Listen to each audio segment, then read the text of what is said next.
My mom and dad had me, nearly adult male, my sister, teen, and my brother, young teen, together. Mom died 8 years ago. Dad remarried 6 years ago, and it was not easy for the three of us. Dad's wife, Rose, had a daughter who's a tween now. They also have 2 toddlers together. About a week after their wedding, my siblings snuck into my room in the middle of the night, sad about Dad being married and the changes that had happened. They asked if I felt like Mom was really gone now, and I said yeah.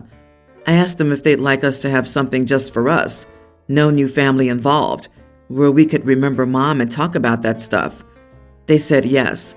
So I raised the money to buy a pretty lovely scrapbook, and about once a month, my siblings would sneak into my room at night, and we'd put photos in and write memories we had, and I'd share the stories I remembered of Mom, since, as the oldest, I remembered her best, and remembered the stories about her I'd heard. We never added Rose, our stepsister, or our half-siblings, when they were born. We also didn't talk about it to Dad or anyone else. I knew he wouldn't love that we were doing it, so I kept it hidden in my room. 3 weeks ago, Rose went through my stuff and found it. She claimed she was cleaning up in my room, but I know she was snooping because I had hidden it in a place that she wouldn't be cleaning. She went through it, showed my dad, and they set my siblings and me down and told us that it was a really unfair thing to have in the house and how mean it was to do something like that without all the siblings involved. My brother said it was just for the 3 of us, real siblings. Dad told him that was a crappy attitude and asked what our stepsister and half-siblings were, if not real siblings. My sister said it would always be different. Rose said we should have never made something in our shared home when it excluded 3 of our siblings and would hurt feelings. She said we should have done something to bring us all together. My sister said that wasn't what she wanted. My dad sent them out of the room, and he and Rose told me that I should have never have gone along with it and how much it hurt my stepsister when she saw the book and heard what we'd been doing. Rose said it hurt her too, that she tried to make us all one family, and we made sure never to close that divide in the last 6 years. Dad told me he expected better from me. Am I the idiot? Not the idiot. People all grieve in different ways. None are more suitable than the others, and there's no specific timeline for it. Your stepmom was a total idiot for snooping through your stuff, and your dad was an idiot for not understanding that this is how you all grieve your mom. It sounds like your dad and stepmom want the happy blended family, no matter how you feel about it, and they want you to ignore any feelings otherwise. This firmly makes them the idiots. You should talk to a grief counselor about this with your dad and Rose present, so they may understand your feelings are valid. It's memories of your mother, who Rose seems to want to erase. The only reason your father's wife has hurt feelings is that she snooped through your private belongings and got caught. The only reason her daughter's hurt is that Rose showed her your private belongings. This hurt was created by your father's wife, who's older and should know better. There's nothing wrong with trying to keep your mother's memory alive in a scrapbook. You have every right to hold on to the memories of your life before your mother died. This wasn't about excluding your step and half-siblings. It was about trying to keep your mom's memories alive. Yep, stepmother's gone out of her way to make this a bigger issue, but I'd be petty and say something like, we'd love to include Rose, stepsister, and half-siblings. What are their favorite memories of our mom? Or I can help stepsister make a scrapbook about her late mom. Oh, her mom is still alive? Must be nice. Copy this and send it to Dad and Rose. Exactly. Lady, this isn't about you. It never was. OP, please take the book to your maternal grandparents. They will love it, can tell you new stories, and it'll be safe. No accidents where it's soaked or otherwise damaged. Update. They were going to destroy the book, but I was able to save it. I can't speak for my siblings, but I am done with Dad after this. I only have a few months left, and I won't be sticking around or trying any type of therapy with them. I'm just done. I'll be grounded for a while, but I don't care anymore. At least it'll be just me. My sister called my grandparents after everything went off, and now they know. They want to try to help, but I don't see that working. Thanks for all your support. My male 43 Mother had one sibling, my uncle, who was survived by his two daughters, Anne, 26, and Lisa, 24. My uncle wasn't the best with money. Growing up, Anne and Lisa didn't have much, so every time I would fly over the States to visit, I would try my best to spoil them however I could, especially as my business grew bigger and better. I tried my best to support my two cousins. They're my last piece of extended family, and they're like little sisters to me. Their father passed away and didn't leave them much. Last year, Anne married her soulmate, a great guy. He has a good career and is respectful, faithful, trustworthy, and humble. I couldn't be happier for her. I pitched in together with the groom's parents to pay for the wedding. Nothing too expensive or outrageous, but we all agreed it's a good fit for newlyweds to start their life. Now this week, Lisa says she wants to marry her current boyfriend/fiance, MJ. Obviously, she asked me if I'd be willing to pay, and normally I would, but not if she's marrying this dude. I just can't in good conscience spend so much money on a relationship I do not believe in with a guy I dislike and disapprove entirely of. I only met MJ a couple of times. Still, from my interactions with him, this is what I got. He has a hood mentality. He completely disrespects my heritage. He cheated on her once. He works part-time as a cashier, and he has no goals or aspirations for the future. I told her she was welcome to get married to him, and I would come to her wedding and give her a gift, but she could forget about me footing the bill if she really wished to marry MJ. Well, she got extremely angry, called me an idiot and whatnot. But what bugs me is that my wife says I'm an idiot for playing favorites and controlling who Lisa marries. Not the idiot. You aren't controlling, you're just not paying. It sounds like the boyfriend first insulted you and then wanted money. He's not the smartest. His parents aren't stepping up for half like last time. No surprises there. At the end of the day, you are her cousin, not her parent. And honestly, I would be worried the boyfriend would abscond with any money sent for the wedding. Something similar happened to my friend's sister. She had been engaged to her boyfriend briefly before he started pressuring her to get married ASAP. My friend's parents gave them a lot of money for the wedding. The fiancé had taken on making all of the bookings, which was agreed to because it was his idea to get married so soon, and it's difficult to book things for a nice wedding that quickly. So he said he would take on the difficult task himself and make it happen. He ended up losing all of the allocated funds for the wedding at a casino, trying to get more money for the wedding. And they lived happily ever after, I hope? OP, you're not controlling who Lisa marries. She can and will go ahead and marry him, right? You're just not giving her the gift of covering the wedding cost. That's not required. It's not her right. It's a gift, and she can't demand it. A family friend was getting married nearby, so my sister asked if she and my nephews could stay with me because hotel rooms in the area are expensive. The house I'm currently living in, I bought a few months ago. I barely have any furniture in it and don't plan on buying any more for a while because I plan on renovating and don't want it in the way. The only things to sleep on are my bed and a couch. I told my sister that. She said it was okay and that she would bring an air mattress for her sons to sleep on and that she would sleep on the couch. I also told her the couch was small, love seat sized, and uncomfortable. She said it would be fine for one night. I also told her to bring their bedding because I don't have much besides what I use. The night of the wedding, my sister's sons were tired, so they left the reception early, around 9 p.m.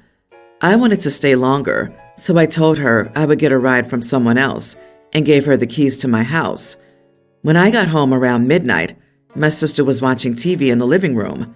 Her sons aren't there. She explained to me that her air mattress wouldn't inflate, so she put her sons in my bed and said since my bed was big enough, she could share with them and I could sleep on the couch. I said that wasn't happening. The couch is way too uncomfortable to sleep on and way too short for me. I'd be hanging off the end. I already have enough trouble sleeping, and I had stuff I needed to do the next day. I tried to get the air mattress to work, but it wouldn't turn on. So I got my spare blanket and set it up on the floor with a sleeping bag. My sister reluctantly got the boys up and off my bed. Once they were all in their spots, I went to bed and quickly fell asleep. The next morning, my sister was in a really bad mood. They all didn't sleep the whole night because the blankets I set up on the ground weren't thick enough and it was uncomfortable. My sister tried sleeping on the floor, but her sons fought about sleeping on the couch because there wasn't enough room for the both of them. My sister said I could have checked up on them or let the boys sleep in my bed with me, but that's really weird, and I wouldn't have been comfortable with that. Plus, I'm used to sleeping alone. You compromised and let her stay. You warned her that the couch was too small for a grown human and to bring extra bedding. She didn't heed your warning. Then she just decides that you get the couch while she takes your bed with her children? Since it's big enough. And so? It doesn't matter if it's big enough. It's your bed, and you'd already told her you'd be sleeping in it. Her entitlement is unreal, and you are not the idiot for not catering to that entitlement. Wow, she should have checked the air mattress before she left, and she just assumed they get your bed, and you take the couch? Nope. Your sister knew exactly what she was doing, and she thought she would change your mind about her sons. You were very clear about the arrangements, and she tried to pull a fast one. Good job standing your ground. Yep, if she wanted a bed and a good night's sleep, she should have gotten the hotel. Sorry about the mess, OP. It was super rude of her to have an attitude with you in the morning when you were saving her so much money and offering your place up. You get what you pay for, and she knew what she was getting into. I, male 32, and my wife, 30, have been married for 5 years and have a son in kindergarten. About 6 months ago, my wife decided to become a vegetarian for ethical and environmental reasons. She asked me to support her in this decision and followed the same diet. I agreed, but I wasn't very enthusiastic about it. Initially, I tried to adapt to the new diet, but I soon realized it wasn't for me. I missed the taste and texture of meat, and vegetarian alternatives didn't satisfy me. I also didn't see much difference in my health or weight. I started getting irritable and moody because of the lack of meat, so I decided to break the diet secretly. I started going to a fast food restaurant near my workplace before heading home and had a sandwich with meat. I felt much better afterward and thought I wasn't causing anyone harm. I didn't tell my wife because I didn't want to start a fight. I thought it was just a harmless lie. However, a few weeks ago, she found out. She was doing our laundry and saw the fast food receipt in my pocket. She confronted me and asked if I was eating meat. I couldn't deny it and admitted that I had been breaking the diet for months. She was furious with me and called me a liar and a traitor. She said I was being dishonest with her. I tried to explain that I just wanted to eat what I liked and had no intention of hurting her. She didn't want to listen and gave me the silent treatment. She only interacts with our son. I feel a bit guilty, but I think she's dragging this on for too long. Am I the idiot? I didn't tell my wife because I didn't want to start a fight. How did that work out? LOL. You're not the idiot for eating the meat, but you are the idiot for not telling your wife when she asked you to support her on her new diet that you didn't wish to do something. You suck for not just telling her no and sneaking around like some teenager. It's amazing how many people choose to lie to their spouse rather than just have an adult conversation. On another note, why did she need support for not eating something? It was her choice. Did she need to make him take her route of choice as well? Also, the fact that she didn't notice how it was affecting his mood, aka mental health. Red flags. Red flags. The issue here is that she seems to be forcing, in a way, her morals. She could have asked but not forced you, which you can tell from how she reacted when she found out. Yeah, he lied, but her reaction was too much. Also, does she force vegetarianism on her son? He's a young child. She doesn't seem to have done much research. You need to keep the kid eating a healthy balance. Do not force any kind of food morals on your kid. The wife told him he was a traitor for eating meat. I understand why he didn't want to stir the pot to keep peace. OP, your wife is controlling. You need to grow a pair. Sit her down and tell her that you can decide your diet and she has no say in it. Given her response to your white lie, I think this behavior is just the beginning, so you need to stamp this out. My parents have 3 kids together. There's me, 19 female, my brother, 18, and our younger sister, tween. My brother and I are the closest of the 3 of us. We were always friends as well as siblings, and he's always been my ally. My sister is someone with whom I have a complicated relationship. As the baby of the family, she was obviously a bit spoiled when she came along, especially when she was a surprise baby for our parents. But once she was a little older, 4 or 5, and she had a lot of energy and was often very hyper, our parents forced me to take on a role as a caregiver of sorts. I was expected to help feed her and calm her down before bed. I was told I needed to walk her to school once she started. If I was going to see friends, she was always forced along. The more time she was pushed on me, the more she wanted me, and the more my parents made me include her. They never expected that from my brother, even told us to our faces that, of course, sisters would be closer and would take care of little sisters. That's not a brother's job. They made everything surrounding my sister for me a chore. I was never hanging out with her because I wanted to, but because I had to take care of her. I had to keep her safe on the way to school. I had to make sure she ate, and this would be when our mom was home. I had to take her along with me, as if I was a single mom without childcare. So my feelings for my sister are complicated, and the sad thing is, she considers me her second mom and her sister. She used to call me Mommy Sis, and even as she grew older, she would describe me as her sister mom to people. I found it hard to truly maintain a relationship with her because I always want space and time from her to figure out my feelings, but I know it would hurt her if I did take that time because she's so used to me being around. What happened is my brother and I went on a weekend trip with some friends of ours. My parents found out and told me I should have taken my sister along, and how awful it was that I was pulling away from my sister and spent far less time with her than I should be. They said they could see clearly that I love my brother more, and that's wrong.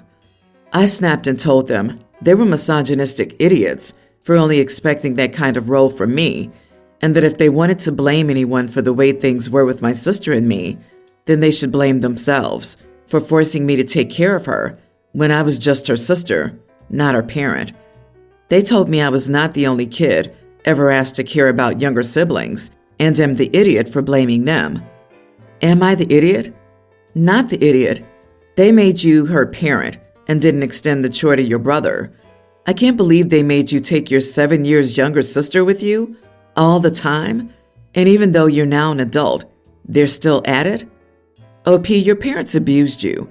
By the way, it's not your sister's fault, but I guess those are the consequences. Your parents have really failed at basic parenting. They pretty much forced you to take an adult's role when you were just a child and denied your sister having a normal sibling relationship with you. Also, did she even have a chance to make friends and be with children her own age? Poor girl. I'm sorry for you and your sister, and I hope in the future you can mend your relationship, as none of you are at fault here.